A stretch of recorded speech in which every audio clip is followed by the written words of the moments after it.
우리 함께 하나님의 말씀 보겠습니다. 역대상 24장 말씀입니다.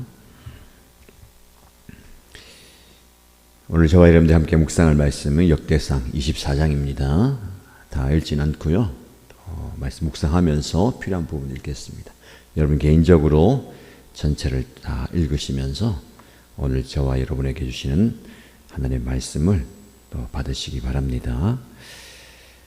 계속해서 우리는 다윗이 성전 건축을 하게 되고 그것이 단순한 건물을 지은 것 이상이다라는 것을 보게 됩니다. 하나님을 예배하고 하나님을 섬기는 그 모습을 보게 되죠.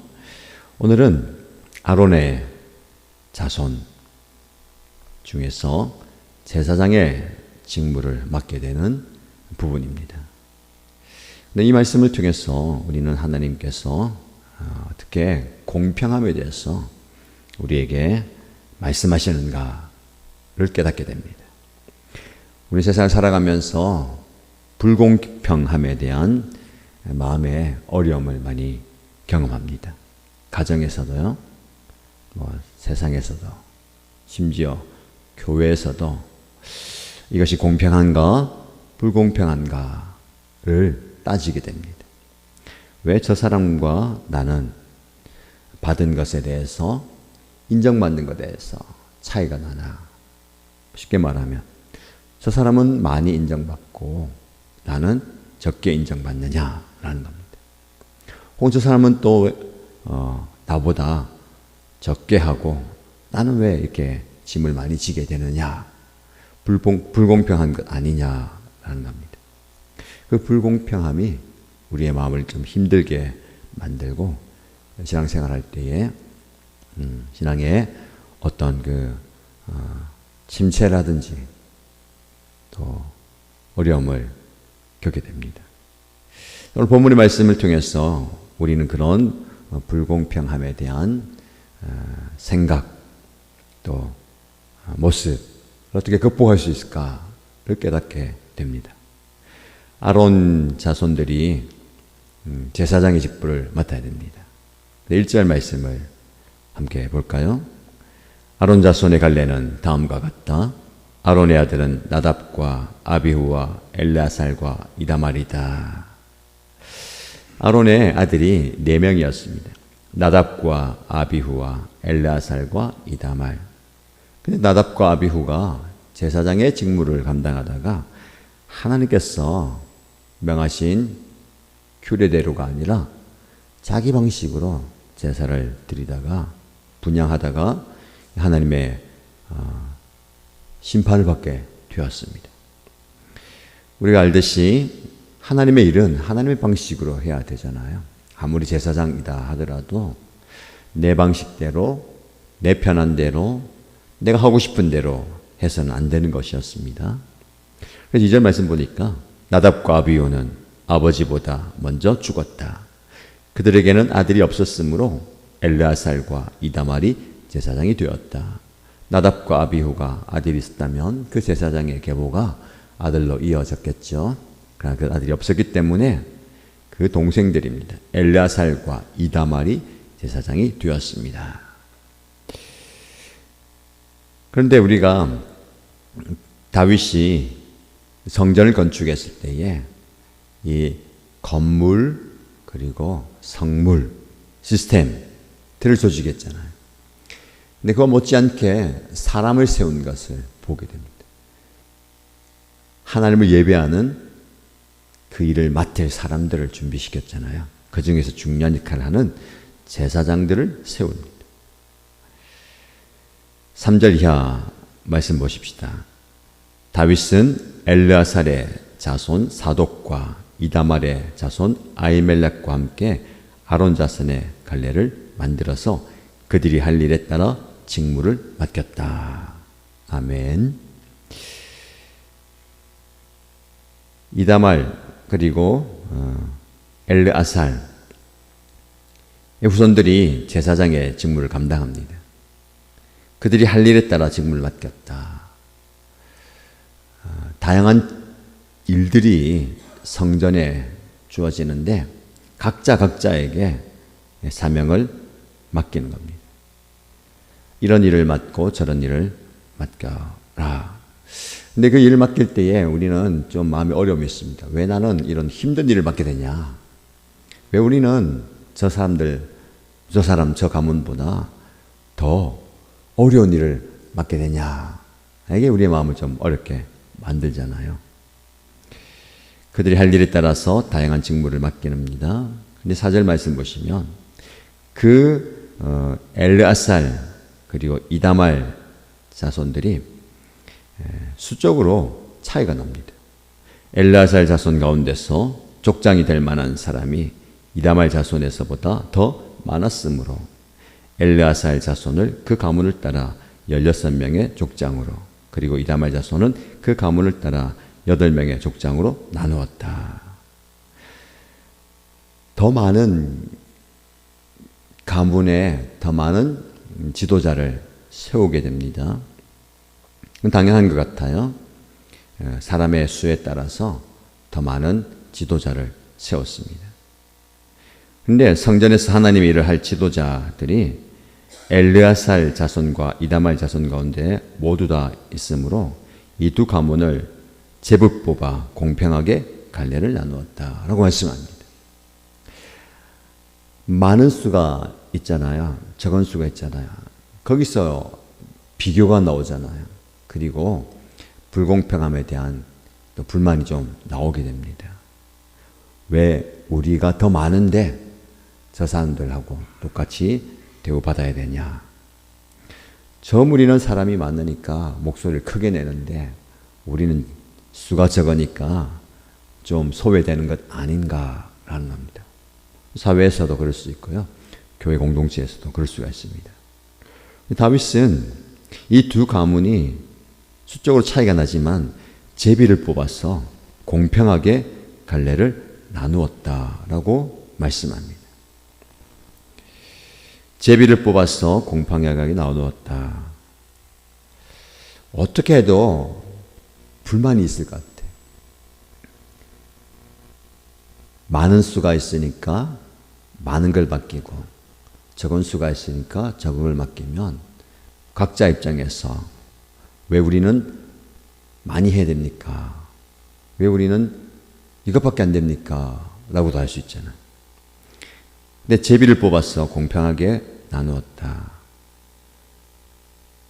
모두가 다 동등한 위치에서 시작하게 되는 겁니다. 제비를 뽑았다는 것은 하나님의 주권을 인정하는 것입니다. 우리가 지금 생각하기에 제비 뽑는다라는 것은요, 어떤 단순히 운에 맡긴다, 그렇게 생각할 수 있습니다. 자, 그러면 제비를 뽑아보자 하면은 될 사람은 되고 안 될 사람은 안 되는 그런 운이라고 생각할 수 있는데, 구약시대에 제비 뽑는다는 것은요, 하나님께서 모든 것을 주관하시고 또 섭리하신다라는 고백입니다. 그래서 성경 말씀에 사람이 제비를 뽑지만 그것을 인도하시고 결과를 주시는 분이 하나님이다라고 하잖아요. 그러니까 성경에 보면 제비를 뽑는 부분이 많이 나옵니다. 그것이 공평하다라고 표현하고 있죠. 공평하다.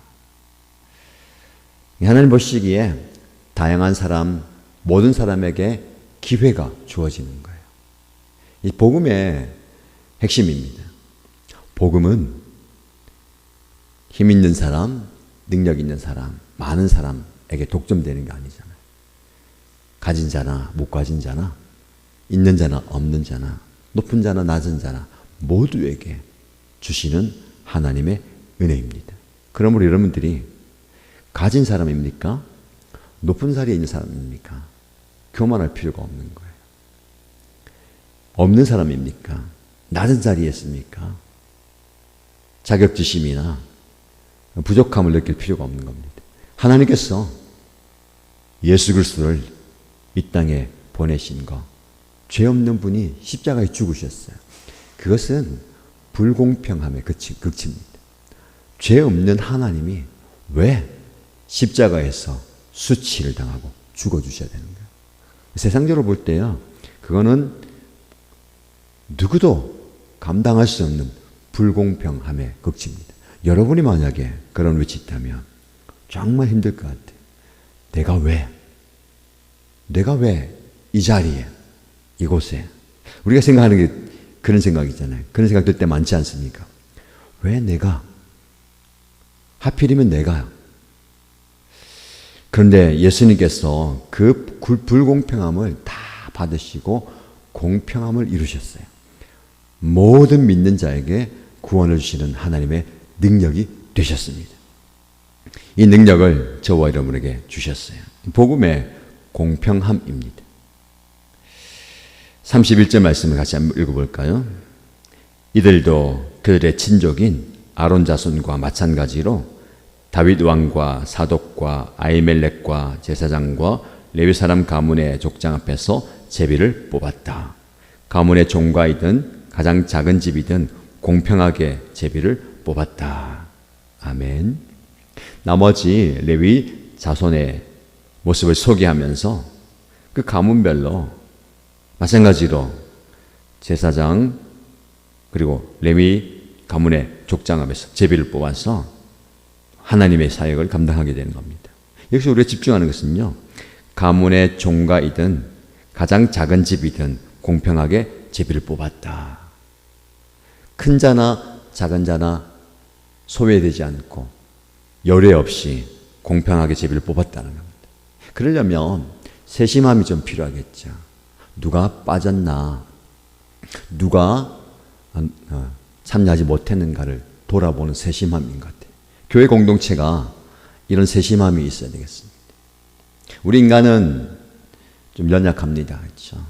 눈에 띄면 또 잘 챙겨줄 수 있고, 눈에 띄지 않으면 좀 잊혀져 갈 수도 있어요. 그러나 우리가 조금 더 관심을 가지는 거예요. 이게 목장의 공동체가, 교회 공동체가 그런 공동체가 되기를 축복합니다. 큰 자나 작은 자나 이 공동체 안에서는요, 공평한 대접을 받는 거예요. 예수님이 그러셨잖아요. 이 땅에 오셔서 높은 자리에 있는 사람들이 좀 기대했을 것 같아요. 사람들의 칭송을 받고 메시아라고 하는 그분이 우리를 좀 우러러보겠지, 제자들마저도 우리를 좀 높은 자리 주겠지 했는데 예수님의 관심은 낮은 자리에서 그들의 시선이 머물지 않는, 다다르지 않는 그 낮은 자리에 임했다는 거죠. 그 예수님의 마음인 것 같아요. 우리 좀 본받아야 될 것 같습니다. 굉장히 두루 살피는 거예요. 지금 이 상황 속에서 혹시 누구라도 소외되고 있는가? 누구라도 뒤편으로 밀려가 있는가? 어린아이를 부르시잖아요. 어른들은 전혀 생각도 안 했던 그 어린아이들을 가까이 나오게 해서 한 아이 한 아이도 칭찬하시고 축복하시는 모습인 것 같아요. 제가 또 주일 되면은 또 여러분들 기억하고 인사하면서 허그하고 이제 안아주는 건데 바쁘다 보면 놓치는 경우가 있어요. 다른 사회 가다 보면 제가 머릿속에 기억하거든요. 아, 저분은 인사를 안 하고 지나갔는데 나중에 점심 먹거나 예배 끝나고 아까 인사 안 했잖아요. 안아주면 목사님 다 그걸 기억하시네요 하는데 누가 여쭤보더라고요. 목사님 언제까지 이거 하실 거예요? 제가 그걸 기억할 때까지 할 것 같아요.